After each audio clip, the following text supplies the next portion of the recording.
Let me ask you something. How many times have you blown up, said something you didn't mean, and then spent hours or days cleaning up the damage? You might have thought, well, I just lost my temper. No big deal. But let's be honest, anger can cost you relationships, opportunities, and even your health. If you don't learn to control your anger, it will control you, and you won't like the price tag that comes with it. Anger itself isn't bad. It's a human emotion wired into all of us for survival. But here's the problem. Most people don't express anger. They explode with it. And when that happens, you hand over your power. You're basically saying, my emotions run me, not the other way around. That's not strength. That's weakness disguised as power. If you keep reacting instead of responding, you're sabotaging yourself. And nobody's going to fix that but you. When it comes to controlling anger, nothing else matters if you don't start with awareness. I call it the ignition switch, because the very thing that powers every other strategy. You can't steer a car that isn't turned on, and you can't change anger that you don't recognize. Most people tell themselves, I don't have an anger problem, I just get frustrated. That's denial, and denial is the perfect recipe for staying stuck. If you won't admit that anger is showing up, you'll keep handing it the keys to your life without realizing it. So awareness isn't optional, it's the foundation. Now let's get real. Anger doesn't usually just appear out of thin air. It builds its signals, and it warns you. Your body sends up red flags before your mouth or your fist or your words explode. Your heart rate picks up, your shoulders get tight, your jaw clenches, your tone changes. Those are not random quirks, they're alarm bells. Awareness means you catch those alarms before they spiral out of control. If you blow right past them, you're choosing to walk blindfolded into the same old trap. And when you're blindfolded, you're dangerous to yourself and everyone around you. Here's the uncomfortable truth. Anger isn't just about the moment. Most of the time, it's a pattern. You get triggered by the same type of comments, the same type of disrespect, the same type of frustration, and you react the same way you always have. That's why awareness has to start with looking in the mirror. Ask yourself what actually sets me off, what situations consistently flip my switch. If you don't know that, you're fighting a battle without a map. You've got to recognize your personal triggers. Maybe it's being cut off in traffic. Maybe it's when your partner criticizes you. Maybe it's when you feel ignored at work. The exact trigger doesn't matter as much as knowing it exists, because when you know it, you can prepare, and preparation beats reaction every single time. Awareness is also about owning the cost. When you lose your temper, what happens next? Do you shut down your spouse for the rest of the night? Do your kids get scared of you? Do you damage your credibility at work because your team sees you as unstable? Most people only focus on the heat of the moment, but the real consequences come after. Awareness means you're brutally honest with yourself about the damage anger leaves behind. If you're telling yourself it's no big deal, you're lying, and lies keep you stuck. If you're serious about changing, you've got to stop pretending anger is harmless. It's not. And the more aware you are of its fallout, the more motivation you'll have to keep it in check. Now let me push you a little further. Awareness isn't just catching yourself when you're about to snap. It's also understanding what lies beneath the anger. Because here's the truth, anger is almost always a secondary emotion. Underneath it, there's usually hurt, fear, or frustration. Someone disrespects you, and deep down you feel small or dismissed. Someone challenges you, and deep down you feel insecure. Someone delays you, and deep down you're afraid of losing control. Anger is like the mask you wear to avoid showing vulnerability. But if you're not aware of what's under the mask, you'll keep treating the wrong problem. Think of it this way. If the fire alarm keeps going off in your house, you don't just take the batteries out of the alarm. You look for the fire. Anger is the alarm. Awareness means you're willing to find the fire. This is where accountability comes in. If you keep saying, that's just who I am, I've always had a temper, then you're making excuses. That's not awareness, that's avoidance. Awareness is looking at yourself and saying, my reactions are not working for me. They're costing me. And I'm the only one who can fix it. That's not weakness, that's power. Because the minute you acknowledge what's real, you create the possibility of doing something different. Until then, you're just spinning your wheels, telling yourself stories while the people around you pay the price. So how do you actually practice awareness in everyday life? You slow down and you notice, start with your body. Pay attention to when your shoulders tense, when your breathing changes, when your face feels hot. That's anger warming up its engine. Call it out in real time. I'm getting angry right now. Just saying it to yourself puts you back in control. Then look at your patterns. Keep a simple journal, not a novel. Just a quick note when you notice yourself getting triggered. Over time, you'll see the patterns plain as day. And once you see them, you can predict them. Once you can predict them, you can prepare for them. That's what awareness does. It puts you back in the driver's seat instead of being a passenger on a runaway train. The bottom line is this: awareness is the ignition switch because it gives you choice. Without it, you're stuck reacting on autopilot. With it, you create space to choose a different response. You can't fix what you won't face, and you can't change what you refuse to acknowledge. If you want to control your anger before it controls you, awareness isn't just the first step, it's the step everything else depends on. And until you flip that ignition switch, you're going nowhere fast. When it comes to anger, the single most underrated tool you have is space. I don't care how tough you think you are or how fast your mind works. When you're triggered, your brain is hijacked. You're not thinking clearly. You're reacting, and reacting without space is like lighting a match in a room full of gasoline. You cannot control anger in the heat of the moment unless you're willing to create distance, whether that's physical, emotional, or even just a pause before opening your mouth. Space isn't weakness, it's wisdom. It's the difference between responding with power and blowing up like a firecracker.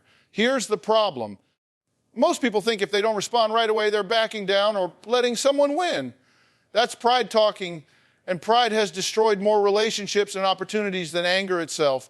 Taking space doesn't mean you're surrendering. It means you're refusing to let your worst impulses make the decisions. You wouldn't sign a contract without reading it, right? Then why would you let words fly out of your mouth without giving yourself a moment to process? That pause, that space, is the only thing standing between you and regret. When you don't give yourself space, you're at the mercy of adrenaline and cortisol. Those chemicals flood your system when you're angry, and they convince you that every word and action is urgent. They trick you into thinking you have to deal with it right now. That's a lie. Very few situations in life require a split-second angry response. The truth is, almost everything can wait 5 minutes or 10 or even an hour.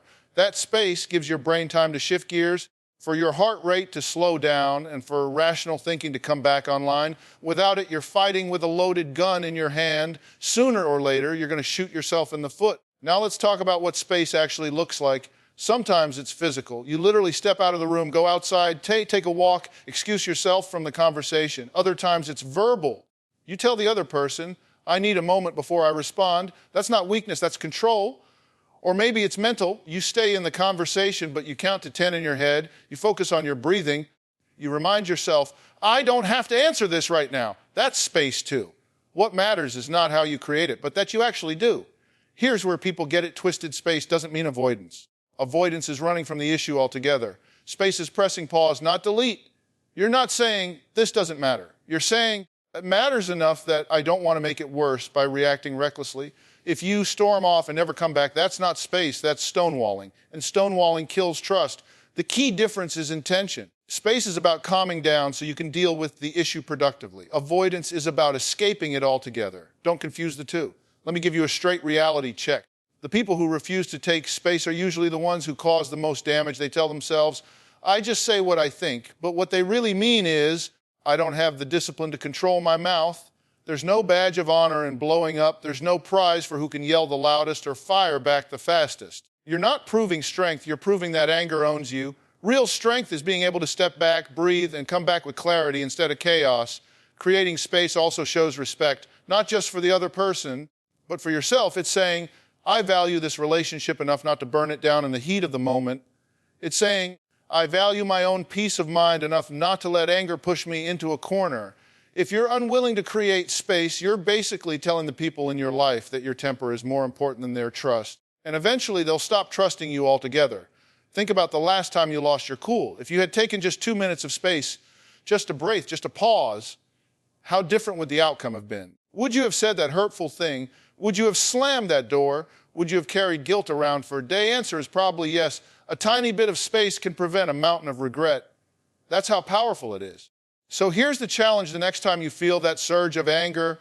Don't power through it, step back from it. Say to yourself, space is strength. Then create it, no matter how small. Walk away, count to 10, take a breath, delay the response. Because space is the only thing that gives you the chance to respond instead of react. And if you don't use it, anger will use you. At the end of the day, you're either going to create space or you're going to create damage. The choice is yours. When it comes to anger, most people do one of two things. They either explode or they choke it down. Neither works. Exploding burns bridges, scares people, and leaves you cleaning up the mess. Choking it down doesn't make it disappear. It just buries it like a landmine, waiting for the next trigger to set it off even worse. The truth is, anger is energy. It's raw fuel. And like any fuel, you have two choices. You can let it blow up like a fireball, or you can channel it into something useful. That's why I say don't choke it, don't deny it, channel it. Use it to drive you forward instead of letting it drag you down. Anger is not the enemy. What you do with it is what matters. Think about it. Anger has been the spark behind revolutions, social change, and personal breakthroughs. It's the inner voice that says, this isn't fair, this isn't right, something has to change. That's powerful, but only if it's directed. If you treat anger like poison and try to bottle it up, it'll eat you alive from the inside. If you treat it like a weapon and swing it recklessly, it'll destroy everyone around you. Channeling is the middle ground. It's about recognizing anger as energy and asking, where can I put this so it actually builds something instead of breaking something? Let's be real, most people think anger is about the other person. He made me mad, she disrespected me. They pushed my buttons. That's a convenient story, but it's not the truth. Nobody is inside your brain pulling levers. Anger is yours. It's your response, your interpretation, your energy. And because it's yours, you get to decide where it goes. You don't have to pour it all over someone else. You don't have to swallow it like it doesn't exist. You can direct it. Imagine anger like electricity. Run it wild and you'll fry the system. Contain it and you can power a whole city. Same energy, different outcome. So how do you channel it? Start with movement. Your body is primed when you're angry. Your heart's racing, adrenaline is pumping. You're ready for action. Instead of wasting that on yelling or slamming doors, put it into physical activity. Go for a run, hit the gym, do push-ups, clean the house like your life depends on it. You'd be amazed how much anger dissolves when your body burns through the energy it's carrying. That's not avoidance, that's smart redirection. Next, put it into expression. Grab a journal and write exactly what you're feeling. Don't censor, don't edit, don't pretty it up. Just dump it onto the page. Or talk it out with a trusted friend who can handle it without judgment. Anger wants out. If you choke it down, it festers. If you let it out in a safe, constructive way, it clears space for clarity. Expression doesn't mean unloading on someone. It means finding an outlet that doesn't cause damage. Another way to channel anger is into problem solving. Anger is often a signal that something in your life is out of alignment. Maybe you're being disrespected. Maybe your boundaries are weak.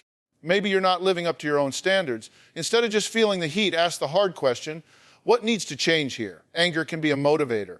It can push you to set stronger boundaries, to have difficult conversations, to finally take action on something you've been avoiding. The energy of anger, when channeled, becomes fuel for growth. But here's the key, you have to channel it deliberately. If you just let it run wild, you're back in explosion territory. If you stuff it, you're back in choke mode. Channeling means you're intentional. You don't deny the anger, you don't worship it, you direct it. You take that fire and you point it somewhere useful. That's what discipline looks like. That's what self-control really is, not suppression, but redirection. Now, let's get honest about why people fail at this. They confuse channeling with justification. They say, I was mad, so I just had to get off my chest. No, that's not channeling, that's dumping. Or they say, I use my anger to motivate me, but really, they're still just spewing venom on the people closest to them. Channeling is not an excuse to keep losing it. Channeling means you found a healthier outlet, one that doesn't cause collateral damage. If what you're doing is still hurting people, you're not channeling, you're rationalizing. Big difference. Think of it like martial arts. The energy of an opponent's attack doesn't get resisted head on. It gets redirected, guided, used against them. That's channeling. When anger hits, you don't fight it, you don't collapse under it, you redirect it. You use its force to create something better. That's a skill. And like any skill, it takes practice. The more you practice, the less likely anger will own you. Here's the bottom line, anger is going to show up in your life. Pretending it won't is foolish. Exploding when it does is destructive. Choking it down is toxic. The only real choice you have is to channel it, put it somewhere it serves you instead of sabotages you. The question you need to ask yourself every time is simple. Where can I direct this energy so it helps me, not hurts me? Answer that honestly, act on it consistently, and anger stops being your enemy. It becomes your ally. Because at the end of the day, anger is not a chain around your neck unless you let it be. Channel it and you turn fire into fuel. Here's the truth about anger. No matter how much work you do, you're going to slip up sometimes. You're going to say something you shouldn't, raise your voice when you promised you wouldn't, or shut someone down instead of listening. That's just being human. But what separates people who grow from people who stay stuck is what they do after the slip up. That's where repair and reinforce come in. Repair is about owning the damage, making it right, and showing the people around you that you're serious about doing better. Reinforce is about building habits and systems so you don't keep falling into the same hole over and over again. If you want people to trust that your anger doesn't own you, you've got to master both. Let's start with repair. A lot of people blow up and then think a quick sorry will fix it. That's not repair. That's a Band-Aid. Real repair is taking full responsibility for what you did without excuses, without blame shifting, and without trying to minimize it. Saying, I wouldn't have snapped if you hadn't pushed me, is not an apology. That's deflection. A real apology sounds like, I lost my temper and that was wrong. I hurt you with my words and I take responsibility for that. That's direct, clear, and accountable. You're not just brushing past the damage, you're acknowledging it and owning it. Repair also means following through with action. If you've damaged trust, you can't just talk your way out of it. You have to show consistent change over time. Words are cheap. Behavior is the currency of trust. If you keep saying you're working on your temper but keep blowing up, nobody's going to believe you. Repair means demonstrating again and again that you're willing to do the hard work of controlling your reactions. It's not about being perfect, it's about being committed. Now let's talk about reinforce. Anger management is not a one and done fix. It's a muscle you've got to train every day. If you only think about it when you're already triggered, you're too late.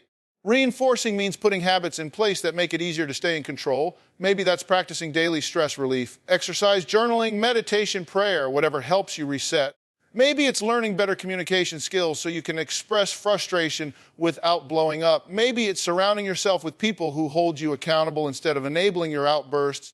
Reinforce is about building a system so that controlling your anger becomes second nature instead of a last-minute scramble. One of the biggest mistakes people make is thinking they can white-knuckle their way through anger. They say, I'll just try harder next time.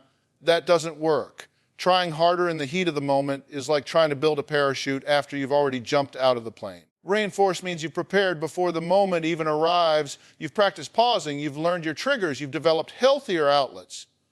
By the time anger hits, you're not scrambling. You're executing a plan you've already built. Here's another piece of the puzzle. Repair and reinforce also apply to yourself, not just others. After you lose your cool, it's easy to beat yourself up. You think, I'll never get this right. I'm just an angry person. That's self-sabotage. Repairing with yourself means acknowledging that you slipped, but also giving yourself credit for working on it. You say, I messed up, but I'm not giving up. I'm going to do better next time. Then you reinforce by actually practicing the skills instead of just wallowing in guilt. Self-awareness without self-compassion just keeps you stuck in shame, and shame is gasoline for anger. Let's be blunt. If you don't repair, the people around you will stop believing you. If you don't reinforce, you'll keep repeating the same patterns. Repair without reinforce is empty promises. Reinforce without repair is self-centered. You're working on yourself but not caring about the people you've hurt. You need both. Together, they create trust and growth. And trust me, people don't expect perfection from you. They expect honesty and effort. They can forgive slip-ups if they see you're repairing and reinforcing. What they can't forgive is denial, blame, shifting, or pretending like nothing happened. So here's the challenge. The next time anger gets the best of you, don't just sweep it under the rug. Go back, face the damage, and repair it. Then double down on reinforcing your new habits so it doesn't happen again the same way. If you yelled at your spouse, apologize sincerely and then reinforce by practicing walking away next time. If you snapped at your kids, own it and then reinforce by checking your stress levels before you come home from work. Every mistake is a chance to practice both repair and reinforce. And every time you do, you're proving to yourself and to others that anger doesn't have the final say in your life. At the end of the day, controlling anger isn't about never feeling it again. It's about learning how to handle it responsibly. When it shows up, you're going to stumble, you're going to slip. But if you commit to repairing the damage and reinforcing the right habits, you'll turn those stumbles into stepping stones. That's how you grow. That's how you build trust. And that's how you make sure anger serves you instead of owning you.